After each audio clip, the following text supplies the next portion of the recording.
All right, so let's talk about marketing. I believe you've been on the field for a while. Yeah. How I'm a new farmer, let's say I own this 10 acre.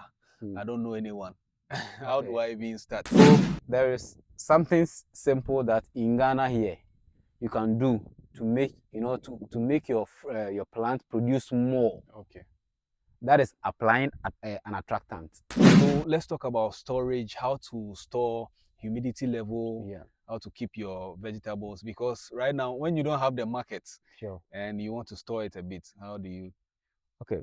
You know, a lot of people consider selling only the fruits. Okay. But there are a lot of marketing strategies. Do you believe that, or will you believe that during the, let's say, flowering stage of pepper, there are certain clothes that we don't wear to the field? Assuming you have employed 10 farmers and you always feed them with beans, Yes. Ghanaian beans. Okay. Let's say late at night, or let's say in the night, what to be the formation of carbon or that human being will release. Yes. It will be very bad. Very bad, yeah. So the moment the plant also, inhale a lot of that particular carbon, okay, it affects the plant. the plants. Okay. That causes mosaic virus. Maintenance depends on weed management, Okay. integrated pest management control, and then hormone preservation. Okay. Weed management, integrated Pest management control, and hormone preservation. Okay. These are the only 3 things that when you do, it makes you feel happy, or it makes you yield more. Okay. So if, let's say at planting you put let's say ammonia, you have destroyed the formation of oxygens in the soil because of the salt content. And when it comes to pests and diseases, now every area has its way of, or let me say, the type of pests that are present on a particular soil. But in general, there is this white fly that they are vectors to a lot of diseases causing pepper production. That is leaf curl, wilting, and bacterial wilt.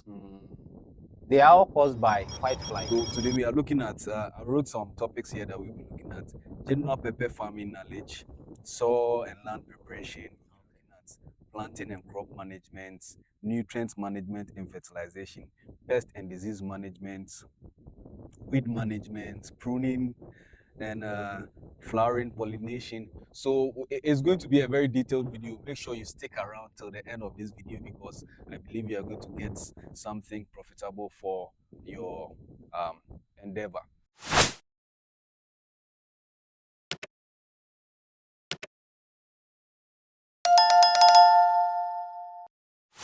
Akwaba, welcome to another episode here on my channel. My name is Efoselasi. Today I have here with me Mr. Isaac, Properly known as Nanaba. Okay, Mr. Isaac, popularly known as Nanaba. He's an agronomist, a professional one at that.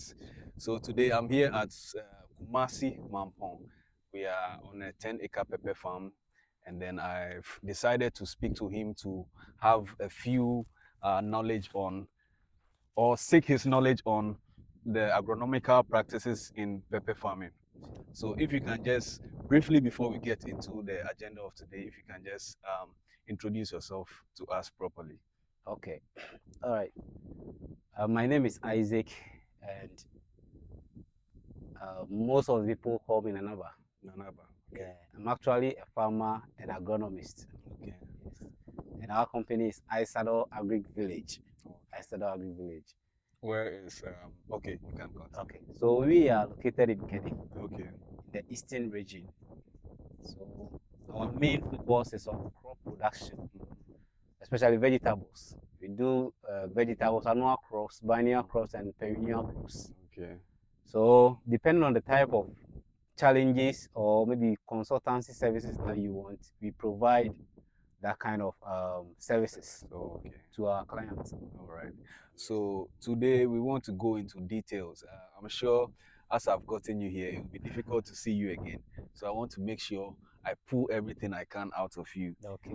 So let's start. Let's start with the seed. What is the best type of pepper for our region? Okay. Yeah. When it comes to the production of pepper, Okay. you know, a lot of people try to choose varieties that suit their environment. Okay. But as you asked, what type of pepper may suit a particular region? Yeah. You know, in Ghana, we have different types of, let me say, tropical areas. Yeah. So mostly pepper does well in subtropical areas, Okay. tropical areas, and then savanna. Okay. So let me say, when you break it down, in eastern region, central region, Ashanti region, even Oti region, when you grow pepper there, it does well. Okay. Within these areas, pepper does very well. Now, the reason why I'm saying this is that, you know, if you want to choose, let's say, a type of variety, you don't just go by going to people's farm, harvesting, and then drying to plant. Yeah. Because pepper has its own form of what production. Okay. Now, pepper is indirect plant.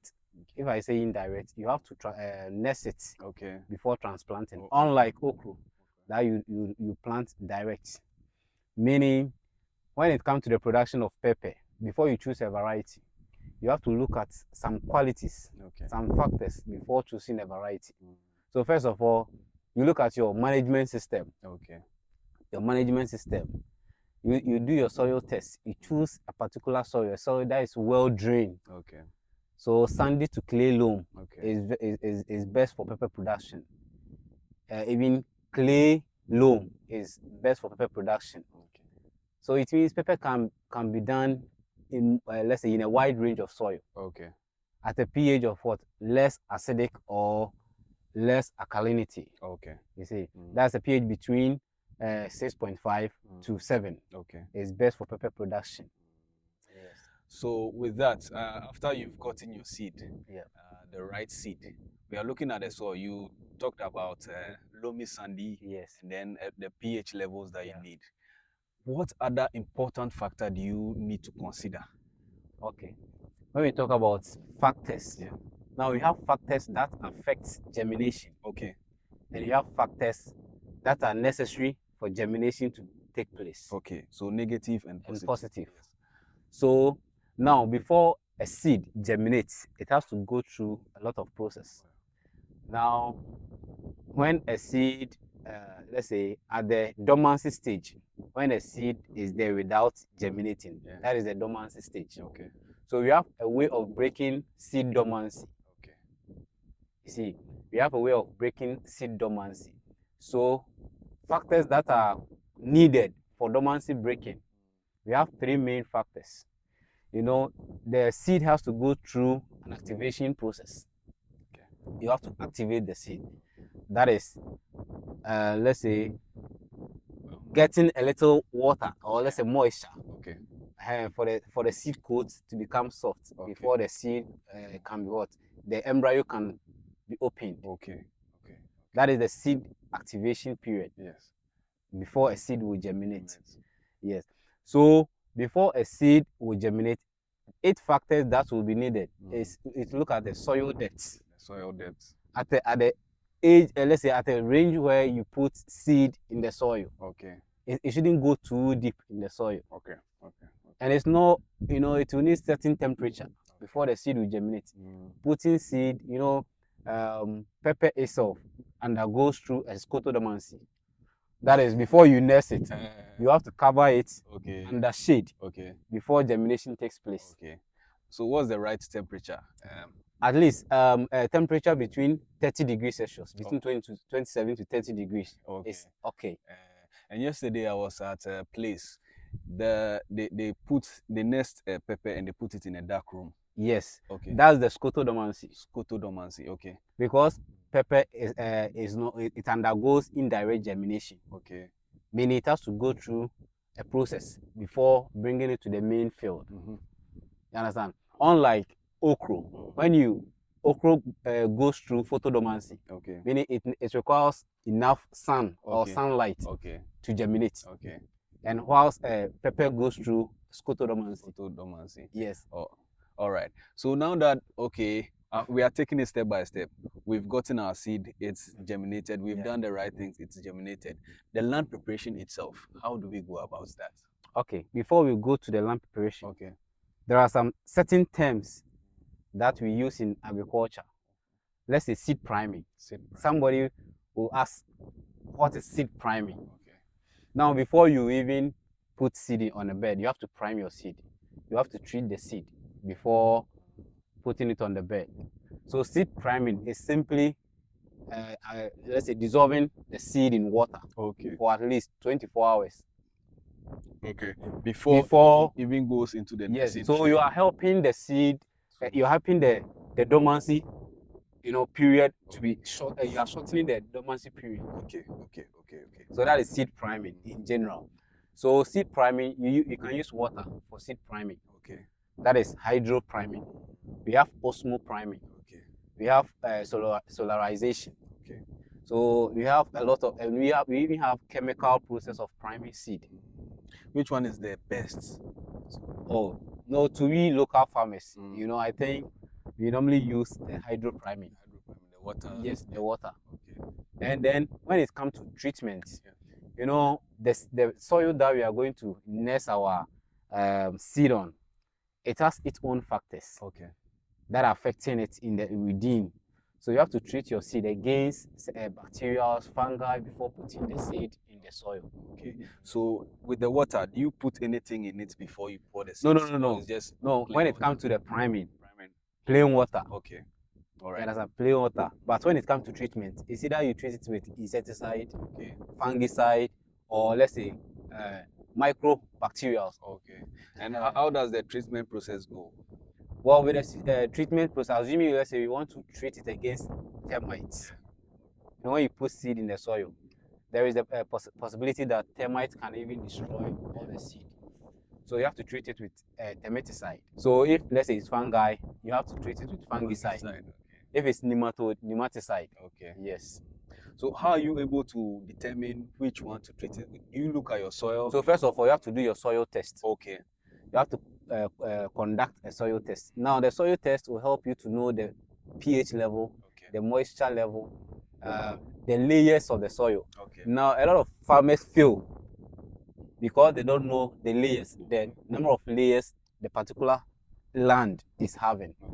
Okay. So let's talk about the soil a bit. Okay. The layers, when you test it, and what importance does that have on the soil? The soil, the plant. The plants, yes. Okay, each plant has its rooting system. We have types of plant rooting system. Yeah.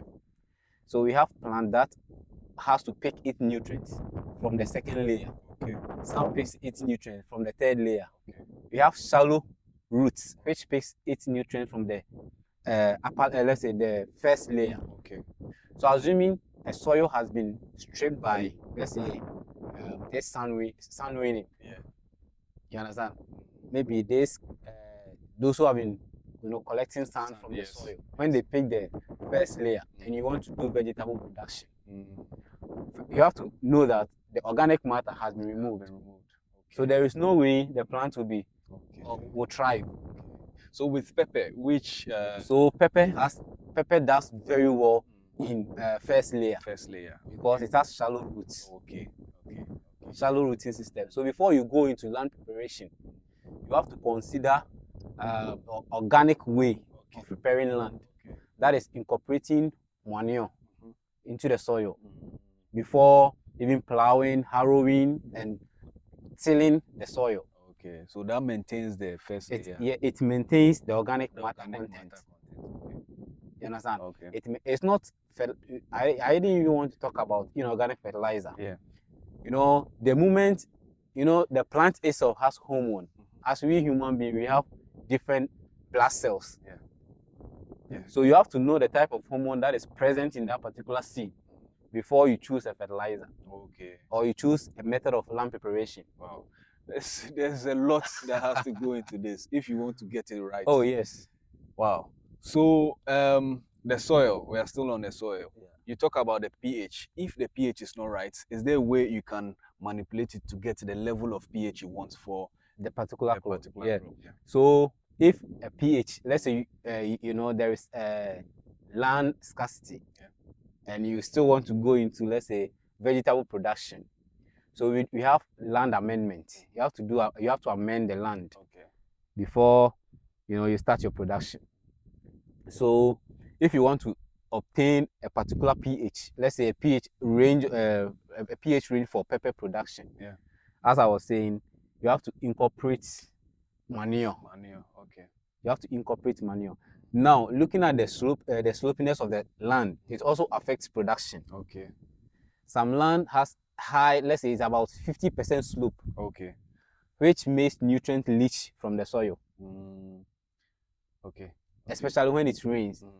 It leach nutrients from the soil. So it moves the nutrient to one side of the soil. Okay. So there is, before you choose a particular land, you have to go through a lot of process. You have to invite an agronomist, not extension officer, an agronomist, to check all this, do the let's say the study, the physiological studies before you go into the production. All right. So if I'm a farmer, I contact you to come and do this study. What are you coming to look at? So first of all, we are looking at the topography of the land. We are going to look at the soil pH. We are going to look at the soil moisture content. The ability for the soil to hold water for a period of time. So if you are doing annual crop between a period of, let's say, 120 days, you have to know that the soil that you are growing on has the ability to hold water for that particular period. You understand?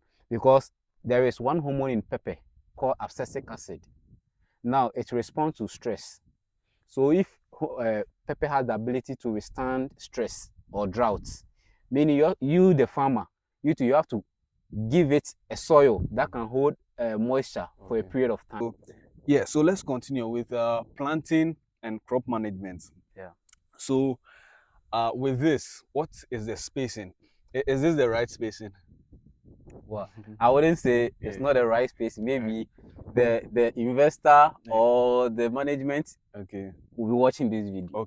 But we have to talk about spacing in pepper production. So before we go into spacing, meaning we have already planted or we are going to plant. So we have to talk about photosynthesis. Which is the main factor in the production, not fertilizer. You see, in pepper production, as I said earlier on, pepper undergoes through scotodormancy, indirect planting. Secondly, we have to look at how the pepper takes nutrients, you understand, or chemical energy from the sun before preparing its food. Now, do you believe that, or will you believe that during the, let's say, flowering stage of pepper, there are certain clothes that we don't wear to the field? Wow. Yes, due to how pepper, let's say pepper, or every plant that undergoes through indirect germination, due to how they pick their nutrient. Now there is this nutrient, or let me say compound that pick energy from the sun. That is adenosine triphosphate. So they are the, let me say, the agent of chemical attraction or chemical attracting chemical to the plant. So when the chloroplast of the plant, the chloroplast is found in the leaves. It's within the chloroplast that we have the stomata. So if, let's say, the plant is ready to produce, or let's say the fruit during the fruiting stage, and you wear black clothes to the field, it's telling you that when it shadows over the plant, because the flower, it always opens, the flower opens at the knee level. The moment it shadows over the plant, it means that the stomata has to close for that particular day. Meaning, no matter the amount of fertilizer you put under the plant, it wouldn't be able to perform. It wouldn't be able to pick nutrients. Because the stomata has been closed. So it's very important if you want to go into production, you have to consider certain things. Now let's talk about carbon dioxide. The formation of, or how the plant uses carbon dioxide to produce or prepare its nutrients. Now we have intense carbon dioxide. The plant needs carbon dioxide to reproduce. Okay. And the plant also release oxygen for human use. Yes. But the more excessive carbon dioxide affects the plant. Oh, okay. And how does it affect the plant? So let me give you a typical example. Okay. Assuming you have employed 10 farmers and you always feed them with beans. Yes. Ghanaian beans. Okay. Let's say late at night, or let's say in the night. What will be the formation of carbon, or that human being will release? Yes. It will be very bad. Very bad, yeah. So the moment the plant also, inhale a lot of that particular carbon, okay, it affects the plant. The plants. Okay. That causes mosaic virus. Wow. In pepper production. Okay. And light intensity. Too much, let's say too much sun. Let's say light intensity is just about scorching sun. Yes. When there is too much heat, it also damages the plant. Okay. Okay. Wow. Yeah. And positioning of the plant, how we position our plant on the field, it also affects the plant formation, or nutrient formation. So let's still come to the planting. Okay. We've not talked about the spacing itself. There are people who they'll give you 20 centimeters, 40 centimeters, and all of that. Okay. What are the specifics?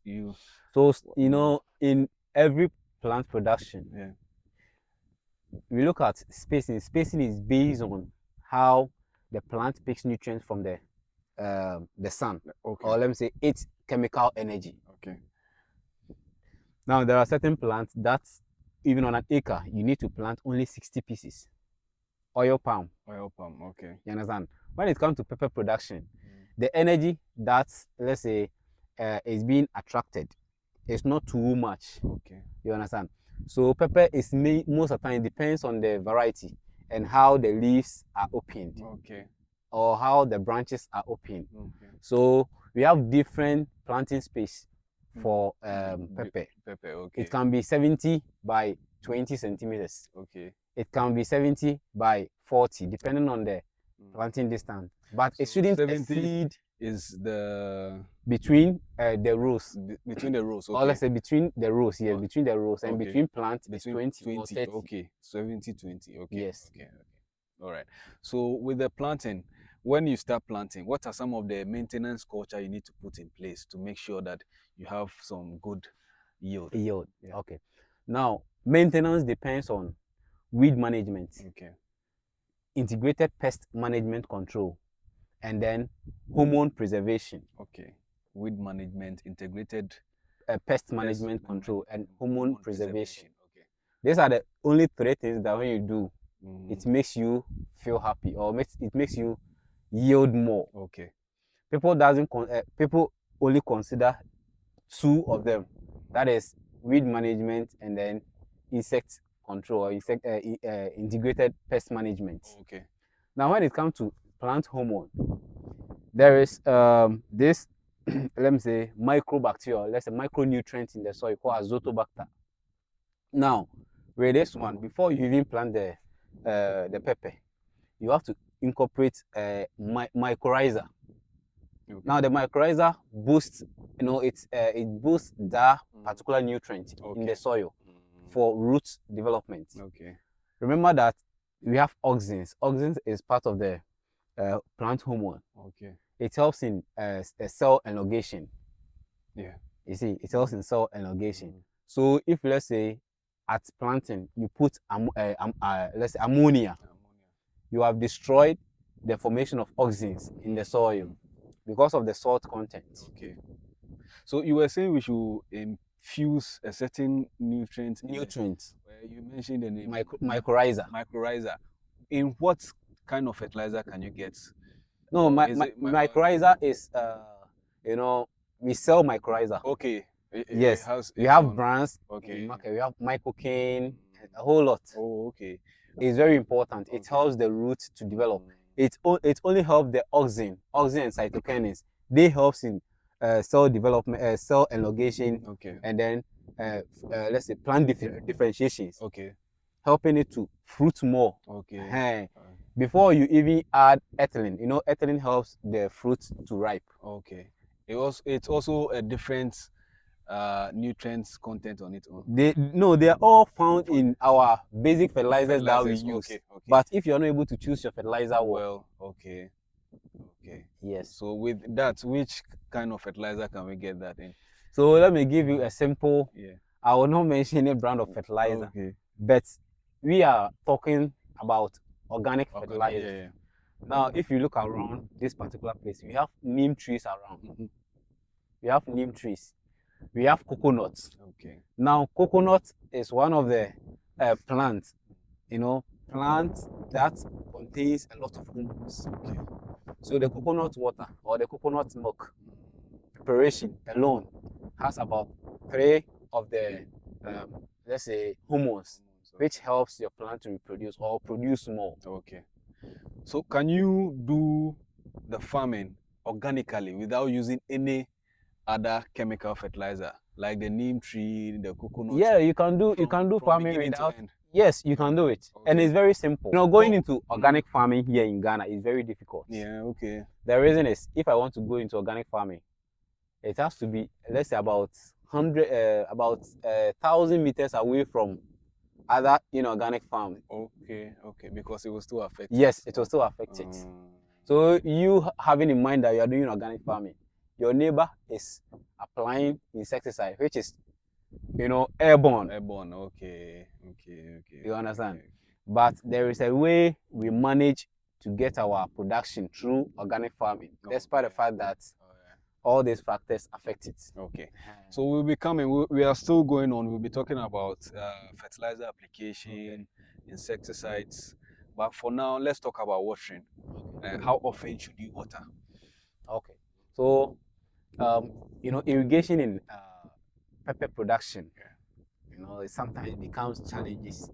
Pepper, as I said, it has a hormone called abscisic acid, which means pepper doesn't need a lot of water. Okay. You understand? It doesn't need much water. Just that it needs a humid condition. Okay. It needs a humid condition, not too much heat, but a temperature range to reproduce. Okay. So depending on, as I said, before you go into the product, we did a soil test. Yeah.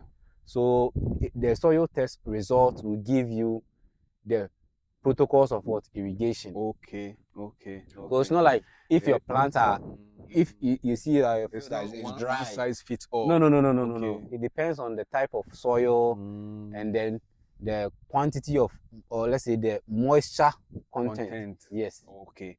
So that one will be determined by the agronomist. Yes. Okay. And which kind of irrigation system would you advise any pepper farmer to choose? Okay, the stem of pepper is soft and it breaks easily. Okay. So using, let's say, the rain gun to splash water on it may affect the plant. Okay. So normally the drip irrigation is recommended. What is the NPK requirement for pepper at different growth phases? Okay. So the requirement of NPK all will depend on the soil health. Okay.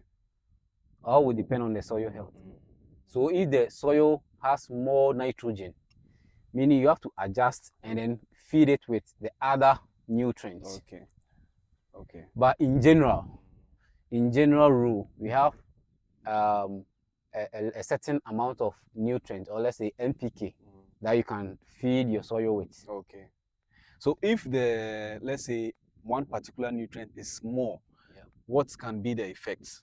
Oh, the effect, you are even seeing some on this field. Okay. Because before I came in here, they applied ammonia. Before you apply ammonia, you have to look at the salinity of the soil. Salinity, soil, salt. The salt content of the water that they are using for irrigation. You have to check that one. The salt content. You have to check the soil salt content. Okay. Wow. So it's not every soil that is that you need to apply ammonia because of the salt content in ammonia. Okay. So normally we use NPK as a starter solution. Okay. we use NPK at planting. We use it as a starter solution. So you make it a solution and then you apply to the plant, at least 50 mils per plant. Per plant, okay. Yes. So with that, is that what determines the intervals between when you fertilize your crops? So if the plant is not responding, okay, if it's not responding to all the nutrients you are expecting, that's when you do your test. Then you select a single nutrient. Okay. Then you apply. Because you talk to a lot of farmers or a lot of agronomists, they'll tell you, okay, you should fertilize your soil in 2 weeks intervals. No, it's not 2 weeks intervals. That is when your plant is not responding to a certain nutrient. Okay. That is when you. So it's important to have checks on all of these things. Yes. To determine. So far as every day we have doctors at the hospital. It's plant is a living thing. So every day you have to check. You have to diagnose your plant and do treatment. Okay. So we are still going on. We are talking about treatment now. So let's talk about the pests and diseases that can affect pepper and how to manage them. All right. So when it comes to pests and diseases that affects pepper, sometimes even human beings become pests to pepper. The way we manage our crops, the way we use our tools on our field we become pests, or the tools become pests to the plant, because destroying the roots of a plant alone also affects production. So how we do our layout in terms of, let's say, planting, you have to check all those things. Now, when it comes to pests and diseases, now every area has its way of, or let me say, the type of pests that are present on a particular soil. But in general, there is this white fly that they are vectors to a lot of diseases causing pepper production. That is leaf curl, wilting, and bacterial wilt. They are all caused by white flies. So when you see white flies, in fact, you have to control it. How do you control it? So you have chemical control. You have chemical control. And if you want to use organic way, you can even use detergent. You understand? This soapy, you can make soap solution. Spray it on the plant. Yes. It doesn't have any effect on that. No, it doesn't have any effect on the plant. It rather helps to resolve these issues. But is there a way you can prevent the white flies even before they start? Yes, you can prevent it by applying your Neem extract. You can beginning at the earlier stage. You can apply Neem extract. Or other insecticide that helps to prevent white flies. And you have to, at a certain stage, you have to do pruning. You have to prune the lower leaves that are attached to the soil, because some of the fungi and the bacteria are within the soil. So the moment the leaves are touching the soil, we'll be coming to the pruning. So I want us to take it step by step so that we understand, because it's a lot to even take right now. But the neem extract, that's neem tree soaked in water. Yes. We have neem oil. Yeah, that one is processed. That one is very effective. But locally, you can even blend neem leaves and get the solution and be applying. So aside the white fly, is there any other insect that is? Oh yes, aphid. Aphid also affects. They are also they causes a lot of diseases to plants. Deficiency of nutrients. You see, when the plant lacks, let's say, all the three macro nutrients, it even causes leaf curl. Now, human activities also causes leaf curl virus. No, because leaf curl is virus. Now, assuming, let's say, you've planted your crops and maybe a neighbor is now burning his field. The smoke alone that is coming onto your field causes leaf curl. Wow.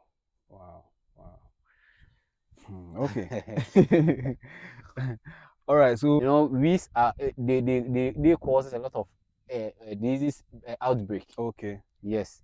So if the field is free from weeds, possibility of the plant being attacked by diseases is difficult. And what's the best way to control weeds in pepper. in pepper? Weed. Just by weeding. Weeding.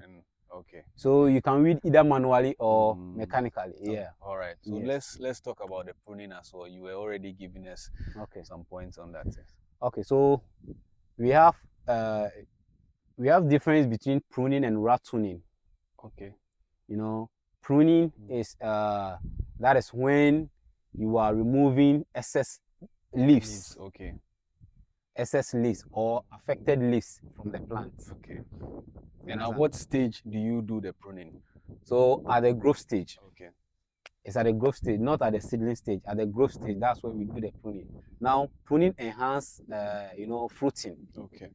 The more you prune your leaves, the more the plant gets enough space or enough nutrient, because all these leaves are, attracting, they are being fed by the plant. So if you remove some of the leaves, it helps the fruit to develop more. Okay. So at this stage, can we prune? Yeah, you can. It has even passed pruning stage. Yes, pruning stage. Around what time do you usually recommend? So that's at the flowering stage. Flowering stage, okay. Yes, at the flowering stage. So what factors influence a good or a bad yield? Well, this is quite general, but so factors affecting, let's say, yield. Yeah.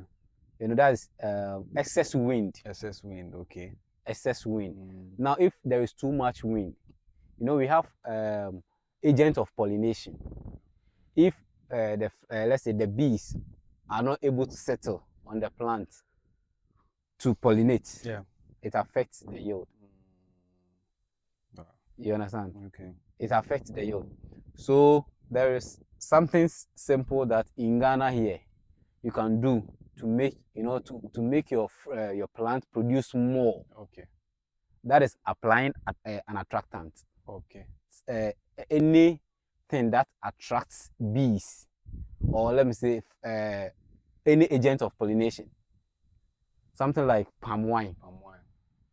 Applying palm wine on at the early stage of fruiting, palm wine alone attracts bees. Okay. It attracts bees. So during that period, we don't apply insecticide. Okay. Chemical insecticide. Okay. Because of the palm wine that you're going. So it's better you apply the coconut milk emulsifier and then the palm wine. Okay. And those are natural things that you have to go and get yourself. Yeah, you can do it. You can prepare it yourself. Yes. So what keeps pepper, gives it a long shelf life? As in when you pluck it. Yes. It's you do your harvesting and you pluck it and you keep it down. It takes some time. Some time. Yeah. Okay. So that is it's a specific hormone. Okay. It's a specific hormone that helps it, to be kept for a period of time. That is auxins. Okay. It's the same auxins. The auxins helps it. The cytokinins also helps. And then we have one called I've forgotten that one. Okay. Yeah, that one plays a crucial role in keeping pepper. Yeah. All right. So when we've gotten to harvesting now, let's talk about harvesting. How do you harvest? Are there some things that you have to do during harvesting? Now, during the period of harvesting, you have to consider, let's say, the yield, as in the quantity you are expecting. Yeah. So we have cultural practices that we observe during harvesting. Okay. It's not like during the period of harvesting, you don't control insects and all those stuff. You do it, but you have to ensure that harvesting fruit, or when the fruit are harvested or are now, if you're about to harvest, the rate at which you apply your insecticide has to be minimized. Okay. Because pepper, we eat it fresh. Okay. It's not like you are going to peel it before you eat. So you have to consider the health factors. Okay. Before harvesting. Okay. So at a period of, before you harvest your pepper, or if you want to do any insecticide, you have to spray 2 weeks intervals before harvesting. Okay. How do you ensure that you don't lose a lot of pepper during the harvesting? So first of all, you have to educate your harvesters. Okay. Or your farm hands. We don't call them laborers. Okay. They are farm hands. Okay. So you have to educate them on how to plug by holding not the fruit itself, but the tips. The tips, okay. You have to ensure you don't destroy the new flowers that are Okay. coming. Okay. So since we are talking about harvesting, I'm still reminding you that this is A&A Vegetable Crop Farms here in Kumasi-Mampong. And then the numbers are there. You can call them. Their fruits are ready. The vegetables are ready. You can call them and then come and buy. So let's talk about storage, how to store, humidity level, how to keep your vegetables. Because right now, when you don't have the market and you want to store it a bit, how do you? Okay. You know, a lot of people consider selling only the fruits. Okay. But there are a lot of marketing strategies. Okay. Now, assuming, let's say, there is an abundance of fruits, which wouldn't help you to obtain, let's say, the projection that you've made. Yeah. What can you do? Now, remember that now the seed alone is very expensive.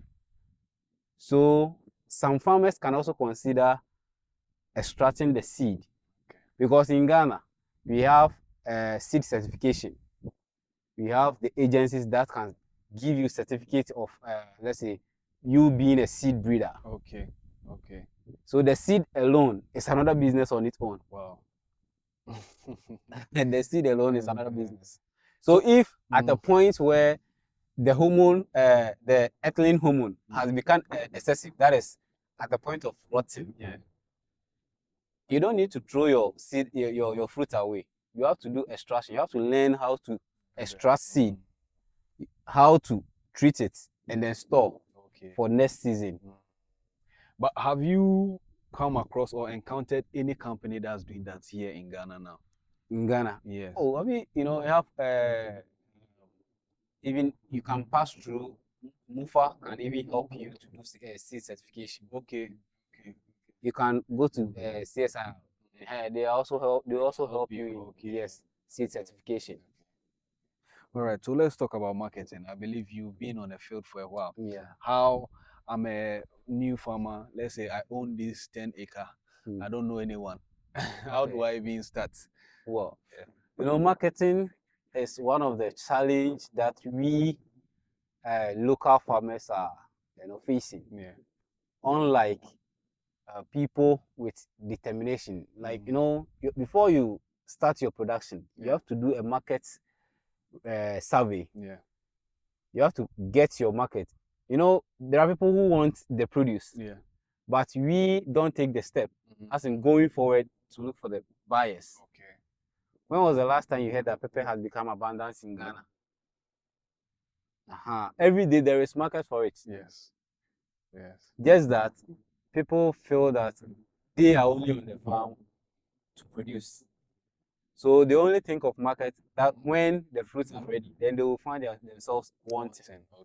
So let's say at the lower stage, you can even go to the market, take contact of about 15 market women who are into pepper, sales of pepper, even if you don't have, let's say, any link to export market. Locally, you can sell your produce and make your profits. Oh, okay.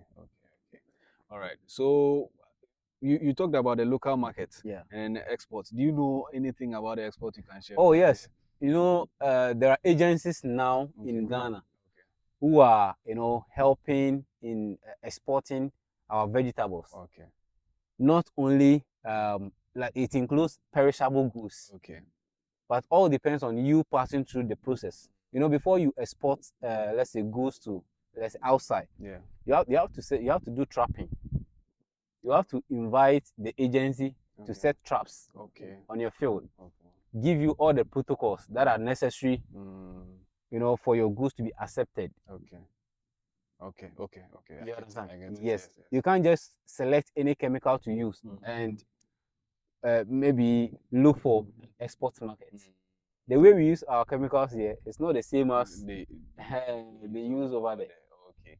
So there are processes that you pass through before you can get an export market. Yes. Okay, so I think we've exhausted a lot of what I believe the questions you people will be asking or my audience will be asking, and we'll be coming back to Mr. Isaac. Yes. Yes, we'll be coming back to talk to him. I'll make sure we talk to him in details more on other aspects, because I believe he has a lot of knowledge to share with us. And thank you for watching. If you enjoyed this episode, please make sure you like, subscribe,